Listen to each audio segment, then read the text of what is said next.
La mañana del 17 de marzo de 2014 amaneció nublada en Bogotá. Julia Méndez, una joven de 23 años, con el cabello castaño recogido en una cola de caballo, salió de su apartamento en el barrio Chapinero a las 7 de la mañana. Llevaba puesta una chaqueta azul oscuro y sus tenis blancos favoritos, los mismos que había comprado 3 meses atrás con su primer sueldo como asistente administrativa en una empresa de telecomunicaciones. Ese día tenía una entrevista importante para un mejor puesto en otra compañía, y aunque intentaba mantener la calma, sus manos temblaban ligeramente mientras ajustaba su mochila negra. Su hermano menor, Diego Méndez, de 19 años, la vio partir desde la ventana de la sala. Acababa de despertar y todavía tenía los ojos entrecerrados por el sueño. Julia se volteó una última vez, le lanzó un beso con la mano y sonrió. Esa fue la última imagen que Diego tendría de su hermana durante 9 largos años. Y si estás disfrutando esta historia, no olvides suscribirte al canal y déjanos en los comentarios desde dónde nos estás viendo. Ahora, continuemos. Julia tomó el Transmilenio en la estación de la calle 57. Las cámaras de seguridad la captaron subiendo al bus articulado a las 7:17 de la mañana. Iba de pie, aferrada a uno de los tubos metálicos, mirando por la ventana mientras Bogotá despertaba lentamente bajo el cielo gris. Llevaba su teléfono celular en la mano derecha, revisando sus mensajes. A las 7:32 le envió un mensaje de texto a su mejor amiga Carolina. «Voy nerviosa pero emocionada, te cuento cómo me va». Esa fue su última comunicación. Julia bajó del Transmilenio en la estación Museo Nacional a las 7:45. Las cámaras la mostraron caminando por la carrera séptima, dirigiéndose hacia el norte, y entonces simplemente desapareció, como si la ciudad la hubiera tragado. No llegó a su entrevista. Su teléfono dejó de dar señal a las 8:03 de la mañana. Sus redes sociales quedaron congeladas en el tiempo. Julia Méndez se había esfumado. La familia Méndez vivía en un apartamento modesto de 2 habitaciones en Chapinero. La madre, Marta Méndez, trabajaba como enfermera en el Hospital San Ignacio. El padre, Roberto Méndez, había fallecido 5 años atrás en un accidente de tráfico, dejando a Marta sola para criar a sus 2 hijos. Julia era la mayor, la responsable, la que siempre cuidaba de Diego y ayudaba a su madre con los gastos del hogar. Su desaparición destrozó a la familia. Diego llamó a Julia al mediodía, preocupado porque no respondía sus mensajes. El teléfono sonaba, pero nadie contestaba. A las 3 de la tarde, cuando Julia aún no había regresado, Diego llamó a Carolina. Fue entonces cuando el pánico comenzó a instalarse. Carolina no había recibido ninguna llamada de Julia después de su entrevista. Algo andaba mal. Marta salió corriendo del hospital cuando Diego la llamó. Sus manos temblaban mientras marcaba una y otra vez el número de Julia. Nada. A las 6 de la tarde acudieron a la estación de policía de Chapinero para reportar la desaparición. El oficial de turno, un hombre de mediana edad con bigote gris, tomó la declaración con expresión de aburrimiento. «Señora, su hija es mayor de edad. Probablemente esté con algún novio o amiga. Estas muchachas jóvenes a veces se van de fiesta y olvidan avisar. Espere 24 horas». Marta sintió que la rabia le subía por la garganta. «Mi hija no es así. Algo malo le pasó. Tiene que buscarla». Pero el oficial se encogió de hombros. «Vuelva mañana si no aparece». Esa noche, Diego no pudo dormir. Se quedó sentado en el sofá de la sala, mirando la puerta, esperando que Julia entrara en cualquier momento con su sonrisa tranquilizadora y alguna explicación razonable. Pero el amanecer llegó sin rastro de ella. Al día siguiente, Marta y Diego regresaron a la estación de policía. Esta vez fueron atendidos por una detective llamada Adriana Rojas, una mujer de 38 años con ojos penetrantes y cabello corto. Adriana escuchó con atención mientras Marta le contaba cada detalle de Julia, sus rutinas, sus amistades, sus miedos, sus sueños. «Voy a ayudarles», prometió Adriana, «pero necesito que me den toda la información posible.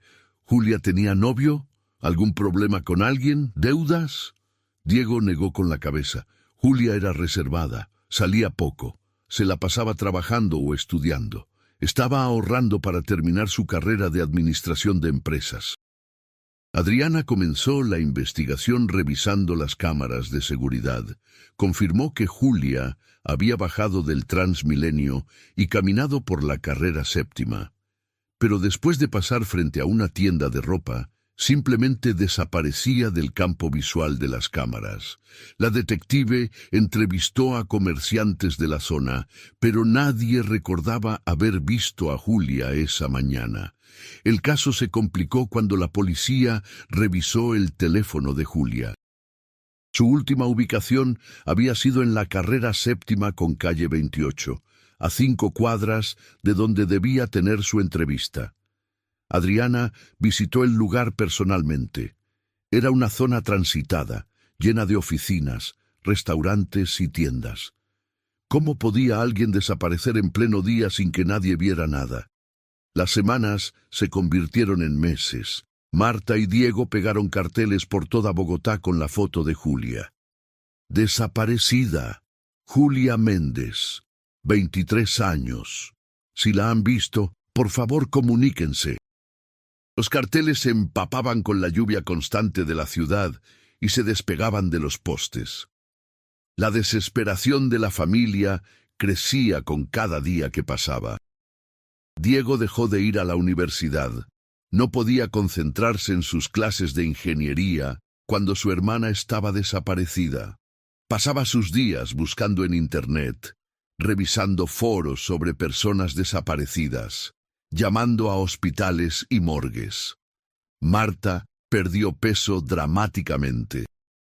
Sus compañeros del hospital le rogaban que comiera, que descansara, pero ella no podía.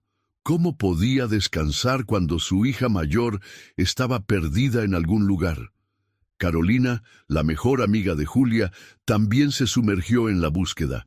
Creó un grupo en Facebook llamado Ayuda a encontrar a Julia Méndez, que llegó a tener más de 10.000 seguidores. Organizó marchas, repartió volantes, dio entrevistas a medios locales. Pero Julia seguía sin aparecer. Adriana Rojas continuó investigando, aunque el caso se fue enfriando. Entrevistó a los empleados de la empresa donde Julia iba a tener su entrevista. Todos confirmaron que Julia nunca llegó. Revisó sus cuentas bancarias. No había movimientos después del 17 de marzo. Habló con sus compañeros de trabajo, con sus profesores de la universidad, con vecinos del edificio.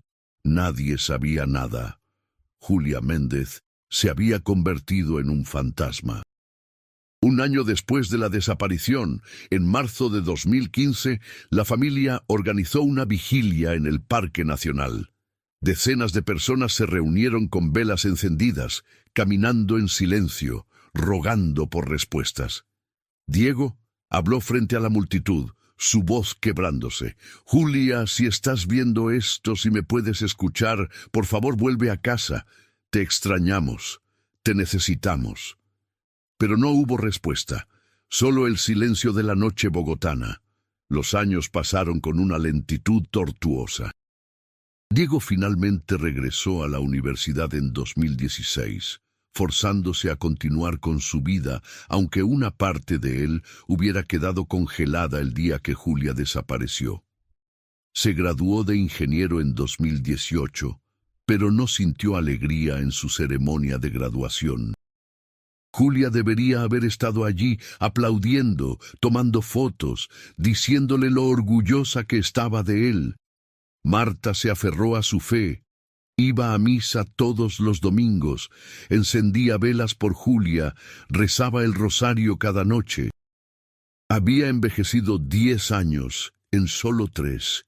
Sus colegas del hospital notaban cómo sus manos temblaban cuando sostenía las jeringas, cómo sus ojos se perdían en la distancia durante las guardias nocturnas.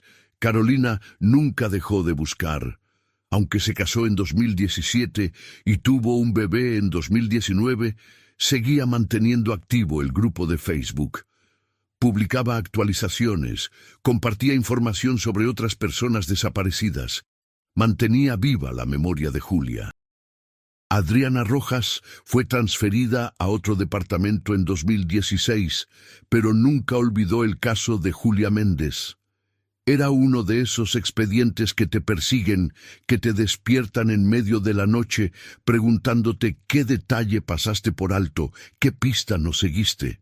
En 2019, 5 años después de la desaparición, Diego comenzó a trabajar como ingeniero de sistemas en una empresa de tecnología en Bogotá. El trabajo lo ayudaba a distraerse, a no pensar constantemente en Julia. Sus compañeros no sabían nada de su hermana desaparecida. Diego había aprendido a sonreír, a actuar como si todo estuviera bien, aunque por dentro llevara un vacío que nada podía llenar. Fue durante una de esas noches solitarias en su apartamento, en octubre de 2023, cuando todo cambió. Diego tenía ya 28 años. Vivía solo en un pequeño apartamento en Teusaquillo. Esa noche, después de un largo día de trabajo, se preparó algo de cenar y se sentó frente a su computadora. Como de costumbre, navegaba por Internet sin rumbo fijo, viendo videos en YouTube, leyendo noticias, revisando redes sociales. A las 11:15 de la noche, mientras scrolleaba por su feed de recomendaciones en YouTube, un video llamó su atención. Era una transmisión en vivo de una organización benéfica en Guadalajara, México. El título decía: Cena de recaudación de fondos, Casa Esperanza, ayudando a mujeres en situación vulnerable. Diego iba a pasar de largo, pero algo en la miniatura del video lo detuvo. Era la imagen de una mujer sirviendo comida en un comedor comunitario. Había algo familiar en su postura, en la forma en que inclinaba la cabeza. Con el corazón empezando a latir más rápido, Diego hizo clic en el video. La transmisión mostraba un evento en un salón decorado con luces cálidas y mesas redondas. Había unas 50 personas cenando, conversando, riendo.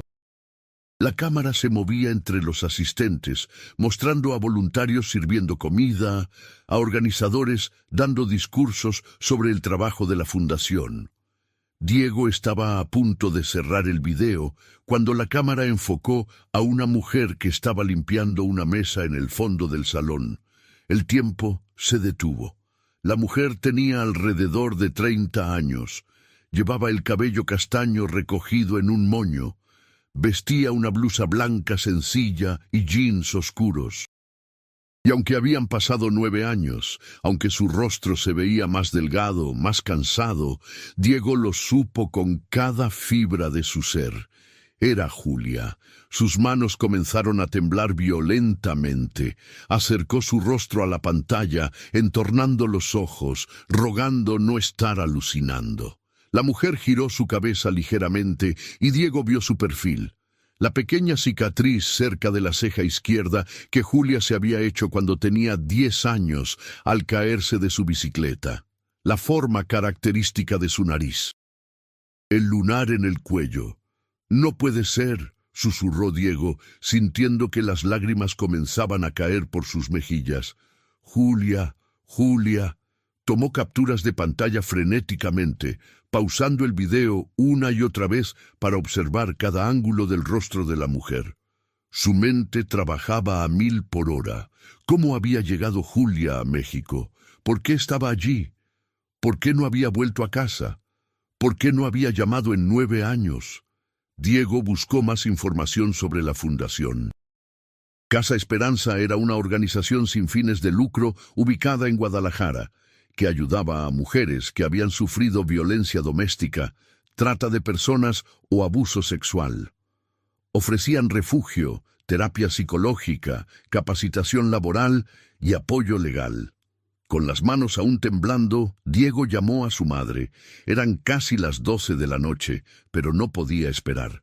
Marta contestó al tercer timbre, su voz somnolienta y preocupada. «Diego, ¿qué pasa? ¿Estás bien?» «Mamá», la voz de Diego se quebró. «La encontré. Encontré a Julia». Hubo un silencio del otro lado de la línea. Luego, un sollozo ahogado. «¿Qué? ¿Dónde? ¿Cómo?» «En un video. En México. Mamá, estoy seguro de que es ella. Tenemos que ir. Tenemos que buscarla». Marta llegó al apartamento de Diego 20 minutos después, aún en pijama, con una chaqueta encima. Había tomado un taxi sin siquiera pensar en el costo. Diego le mostró el video, pausándolo en los momentos en que el rostro de Julia era más visible. Marta se llevó las manos a la boca, las lágrimas corriendo libremente por sus mejillas.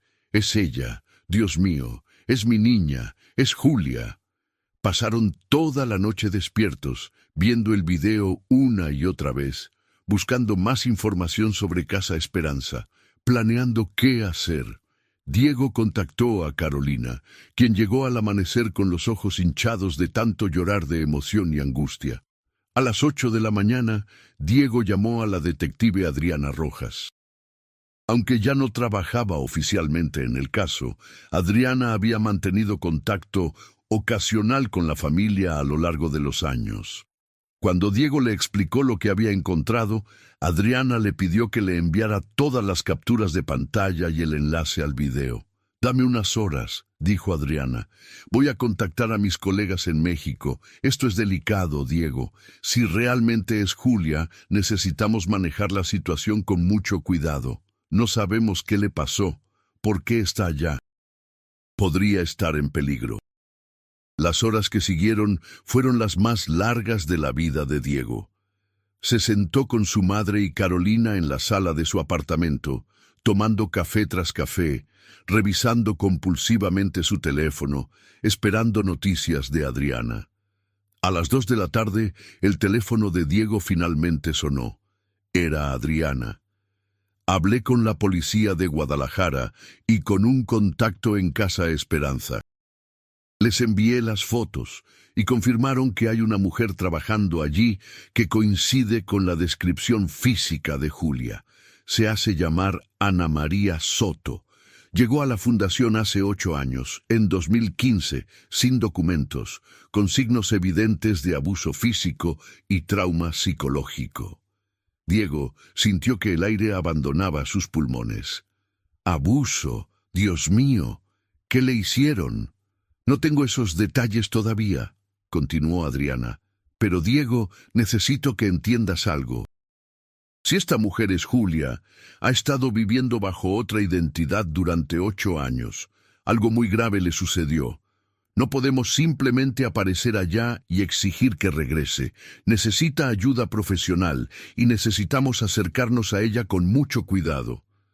«Entiendo», dijo Diego limpiándose las lágrimas. «Pero tengo que verla. Mi mamá tiene que verla. Tenemos que saber si realmente es ella». Adriana suspiró. «Lo sé. Estoy coordinando con las autoridades mexicanas. Voy a viajar a Guadalajara en los próximos días. Creo que sería apropiado que tú y tu madre también vayan, pero con apoyo psicológico y bajo supervisión de profesionales. Esto va a ser emocionalmente devastador para todos». Diego aceptó. Esa misma tarde, él y Marta comenzaron a hacer los arreglos para viajar a Guadalajara. Carolina se ofreció a acompañarlos, pero Diego le pidió que se quedara en Bogotá, manteniendo a todos informados a través del grupo de Facebook. 3 días después, Diego y Marta volaron a Guadalajara acompañados por Adriana Rojas y una psicóloga especializada en trauma llamada Patricia Núñez. El vuelo fue tenso y silencioso. Marta apretaba el rosario entre sus manos, moviendo los labios en oración constante. Diego miraba por la ventana, viendo las nubes pasar, preguntándose qué le diría a Julia cuando la viera. ¿Cómo le explicarías a alguien el dolor de 9 años de ausencia? aterrizaron en Guadalajara al atardecer. La ciudad era grande, bulliciosa, completamente diferente a Bogotá. Las autoridades mexicanas les habían reservado habitaciones en un hotel modesto cerca del centro. Esa noche se reunieron con el coordinador de Casa Esperanza, un hombre de 50 años llamado Fernando Ríos. Fernando tenía una expresión seria pero compasiva.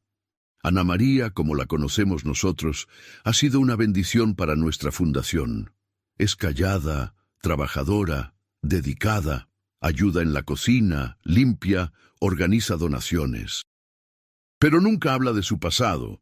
Cuando llegó hace 8 años, estaba en muy mal estado, desnutrida, golpeada, aterrorizada. Nuestros psicólogos trabajaron con ella durante meses antes de que pudiera siquiera sostener una conversación completa. ¿Nunca mencionó Colombia?, preguntó Diego. ¿Nunca dijo nada sobre su familia? Fernando negó con la cabeza. Nunca. Y nunca presionamos. Aquí en Casa Esperanza respetamos el ritmo de cada mujer. Muchas de ellas han pasado por experiencias tan traumáticas que crear una nueva identidad es su única forma de sobrevivir psicológicamente. Patricia, la psicóloga, intervino. Es importante que entiendan que si esta mujer es Julia, el reencuentro debe ser manejado con extremo cuidado. Podría causar un shock psicológico severo.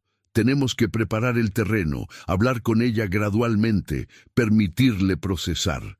Marta asintió, aunque cada segundo sin ver a su hija le resultaba insoportable. Al día siguiente por la mañana, Adriana y Fernando fueron primero a Casa Esperanza. Diego y Marta esperaron en el hotel con Patricia, contando los minutos. A las 11 de la mañana, Adriana llamó. Es ella, es Julia. Reconoció su nombre cuando lo mencioné. Se puso muy pálida, empezó a temblar. Está en shock. Los psicólogos de la fundación están con ella ahora. Diego, necesito que vengas tú primero, solo. Creo que verte a ti será menos abrumador que ver a tu madre inmediatamente. Tenemos que ir paso a paso. Diego sintió que las piernas le temblaban mientras se subía al taxi que lo llevaría a Casa Esperanza. Patricia iba con él, dándole instrucciones sobre cómo manejar sus emociones, cómo no abrumar a Julia, cómo darle espacio. Casa Esperanza era un edificio de 2 pisos con paredes pintadas de colores cálidos, amarillo y naranja. Tenía un pequeño jardín al frente con flores y plantas. Fernando los recibió en la entrada y los guió por un pasillo hasta una sala pequeña y tranquila, con sofás cómodos y luz natural entrando por las ventanas. Julia estaba sentada en uno de los sofás, con las manos entrelazadas sobre su regazo. Cuando Diego entró, ella levantó la vista lentamente. Los 9 años habían dejado su marca. Julia estaba más delgada, con el rostro angulado y cansado. Tenía líneas de expresión alrededor de los ojos que no estaban allí antes, pero era ella. Era definitivamente ella. «Julia», Diego susurró sin poder moverse de donde estaba. Julia lo miró con ojos llenos de lágrimas. Su voz, cuando finalmente habló, era apenas audible. «Diego, mi Dieguito». Eso fue suficiente para romper cualquier barrera de contención. Diego cruzó la habitación en 3 pasos largos y abrazó a su hermana con tanta fuerza que ambos casi cayeron al suelo. Julia sollozaba contra su hombro, sus manos aferrándose a su espalda como si temiera que fuera a desaparecer. «Pensé que nunca te volvería a ver», dijo Julia entre sollozos. «Pensé que me habían olvidado. Pensé que era mejor así». «¿Olvidarte?». Diego se separó ligeramente para mirarla a los ojos. «Julia, nunca dejamos de buscarte ni un solo día. Mamá está aquí, está en el hotel. Carolina ha estado buscándote. Toda Bogotá ha estado buscándote». Julia se cubrió el rostro con las manos, su cuerpo sacudido por sollozos que parecían venir desde lo más profundo de su ser. Diego la sostuvo, dejándola llorar, mientras sus propias lágrimas caían silenciosamente. Pasaron 2 horas en esa sala, hablando en voz baja, con largas pausas llenas de silencio y lágrimas. Julia no entró en detalles sobre lo que le había pasado. Solo dijo, con voz quebrada, que había sido secuestrada, que había sufrido cosas terribles, que había escapado, pero tenía tanto miedo que había seguido huyendo hasta llegar a México. Cambié mi nombre, traté de olvidar quién era. Era demasiado doloroso recordar, explicó Julia. Cada vez que pensaba en mamá, en ti, en casa, sentía que me iba a morir del dolor. Así que dejé de pensar, me convertí en otra persona. Diego escuchaba, su corazón rompiéndose con cada palabra. Patricia, la psicóloga, intervenía ocasionalmente para guiar la conversación, asegurándose de que Julia no se abrumara demasiado. Finalmente, cuando Julia pareció más tranquila, Diego preguntó suavemente, ¿quieres ver a mamá?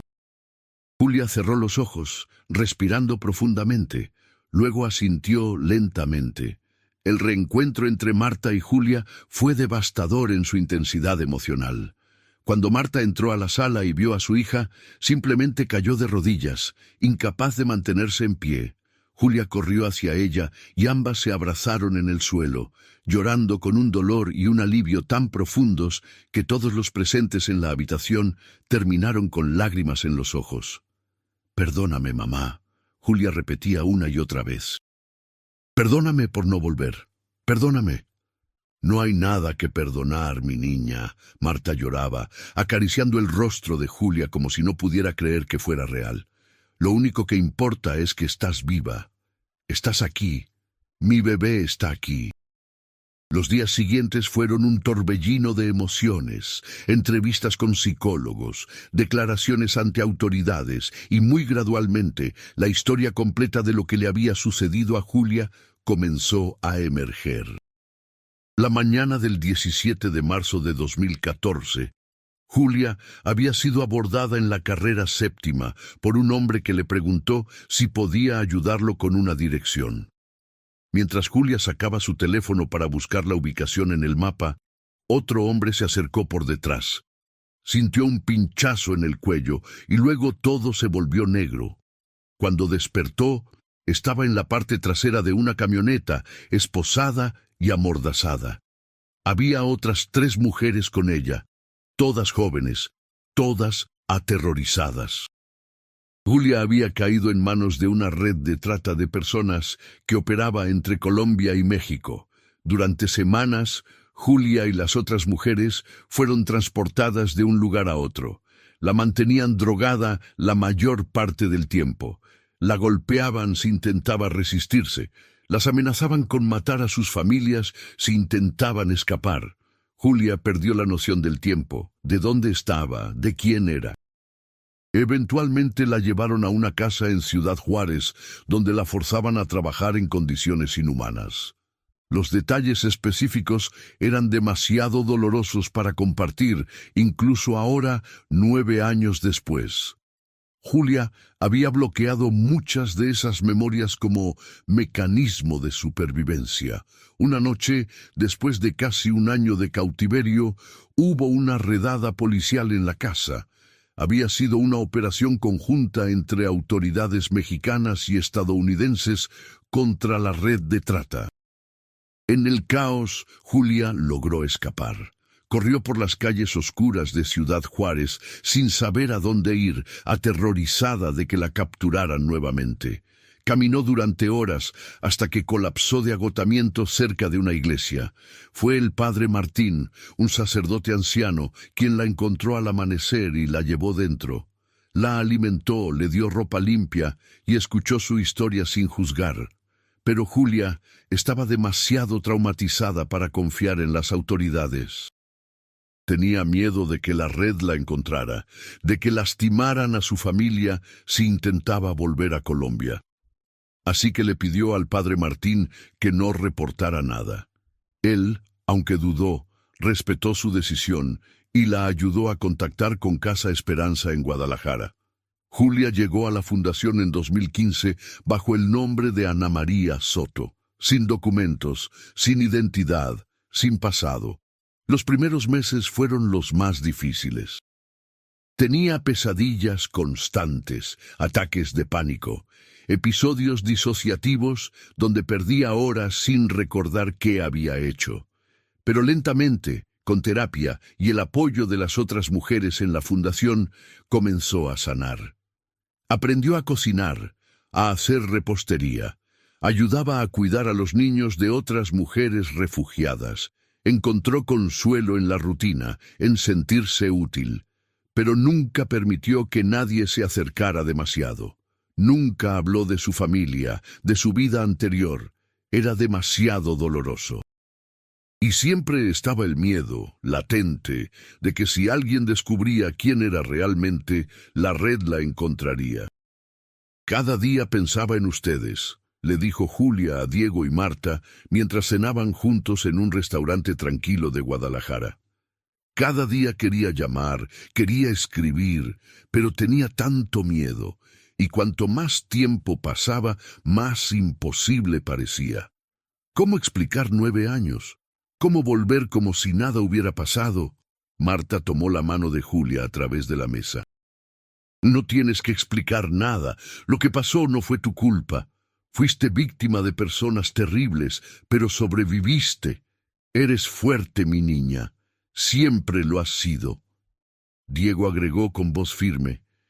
Y ahora vamos a volver a casa, juntos, como familia.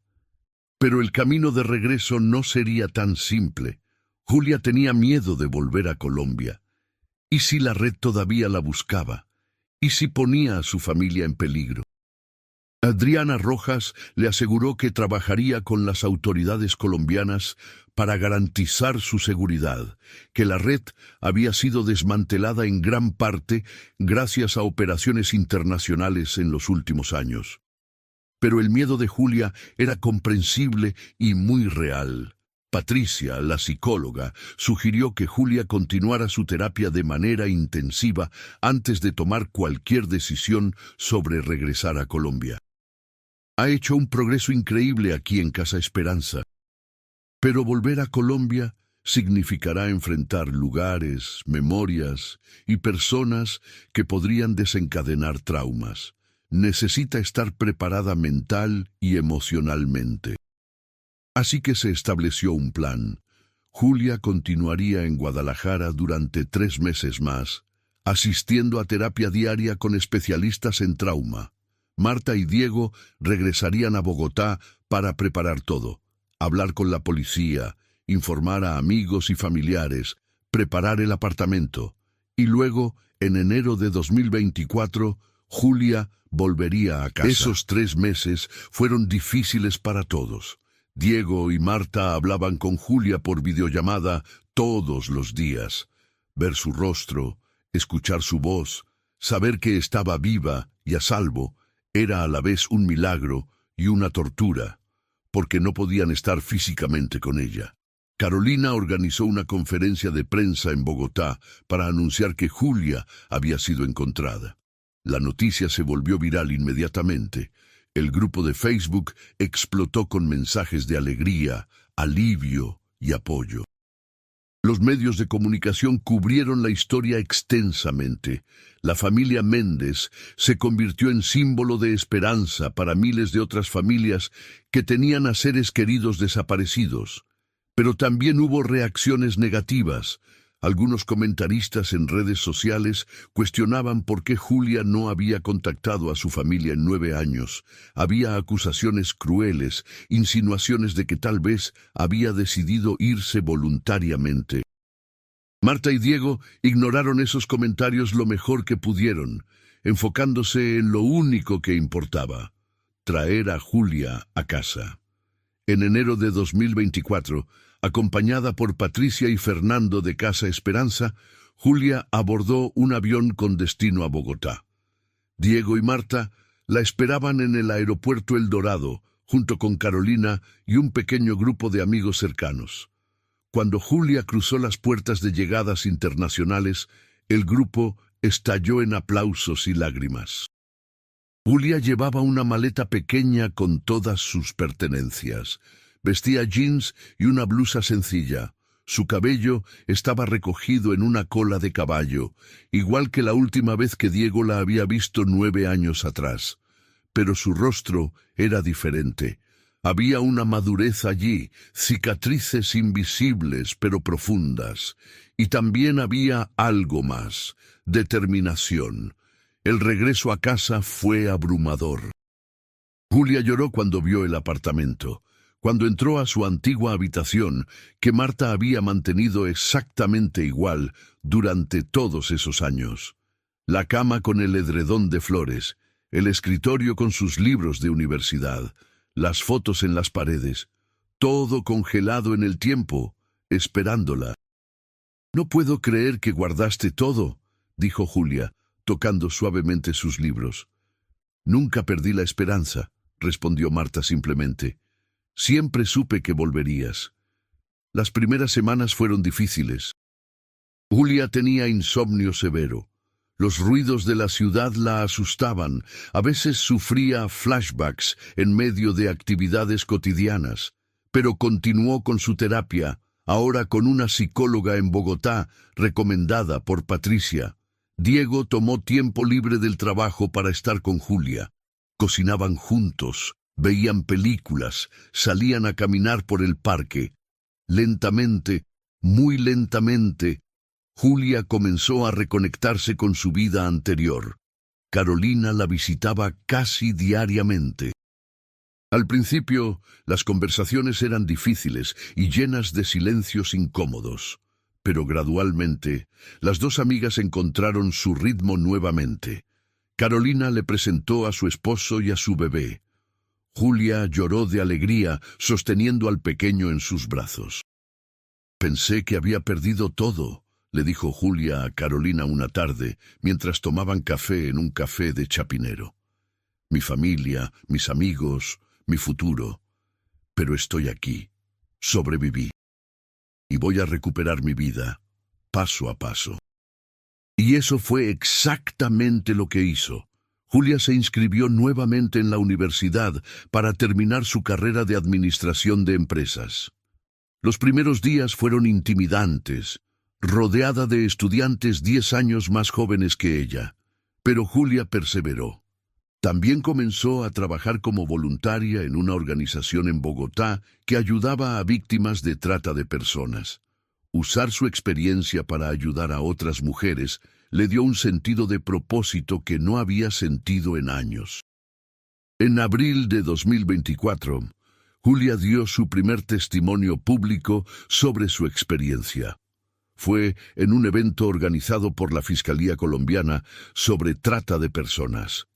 Con la voz temblando pero firme, Julia contó su historia frente a cientos de personas. Autoridades, trabajadores sociales, familias de otras víctimas. «Me llevó 9 años poder hablar de esto», dijo Julia. 9 años de silencio, de miedo, de vergüenza.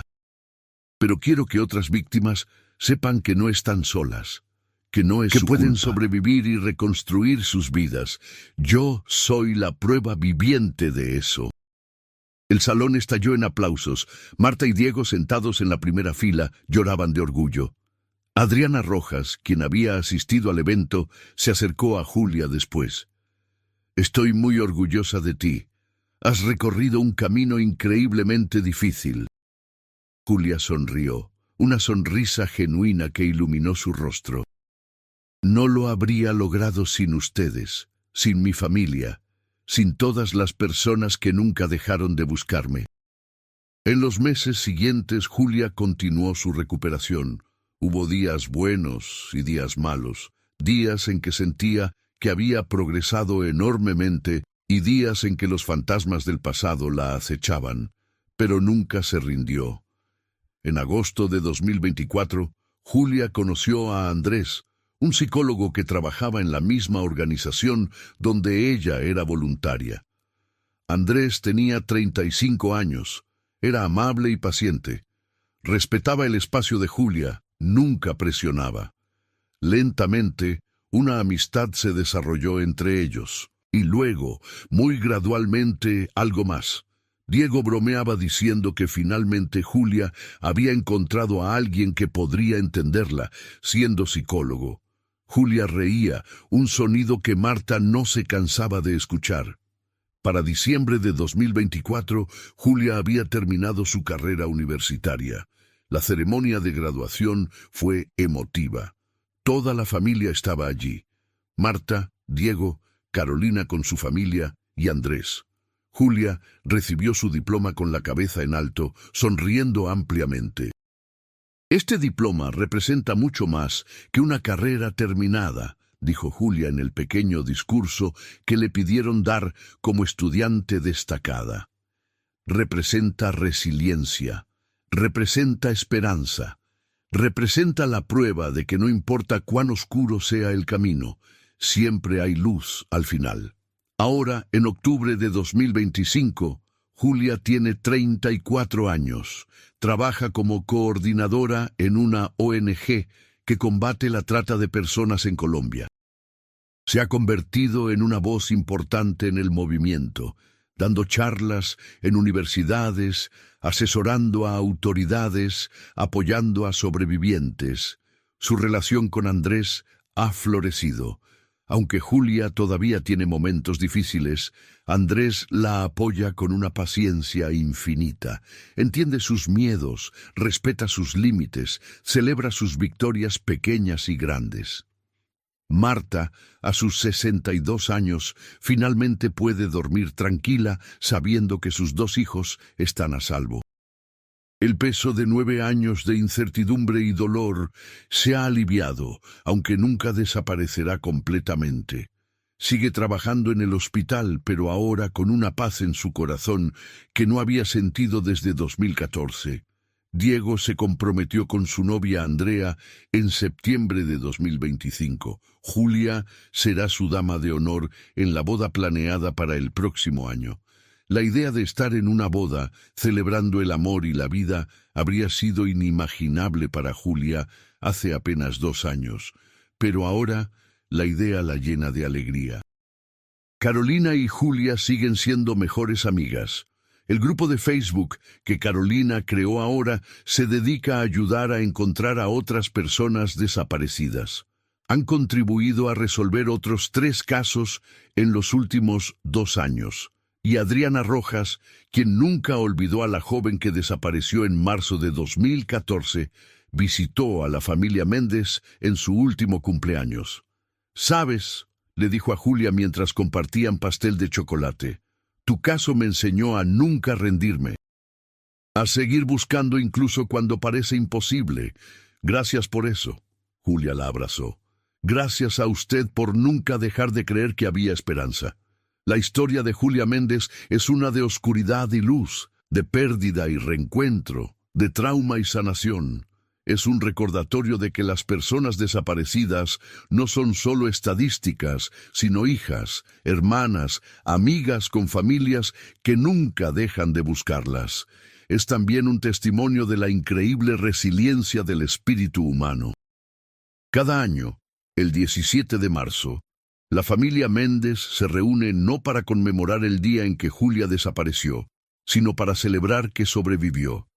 Encienden velas, comparten comida, cuentan historias y agradecen por cada día que tienen juntos. Julia todavía tiene pesadillas ocasionalmente. Todavía hay lugares en Bogotá que evita porque le traen recuerdos dolorosos. Todavía se sobresalta con ciertos sonidos o situaciones. El trauma de lo que vivió nunca desaparecerá completamente. Pero también hay alegría en su vida ahora. Hay risas, hay amor, hay propósito, hay futuro. Una tarde de domingo, mientras Julia y Marta preparaban la cena juntas en la cocina del apartamento familiar, Julia se detuvo de repente. Marta la miró preocupada. «¿Estás bien, mi niña?». Julia asintió con lágrimas en los ojos, pero sonriendo. «Sí, mamá. Solo estaba pensando en lo agradecida que estoy, por estar aquí, por estar viva, por tener una segunda oportunidad». Marta abrazó a su hija, sosteniéndola fuerte. Yo también estoy agradecida todos los días por este milagro. Y era un milagro. Contra todo pronóstico, después de 9 años perdida en la oscuridad, Julia había encontrado el camino a casa.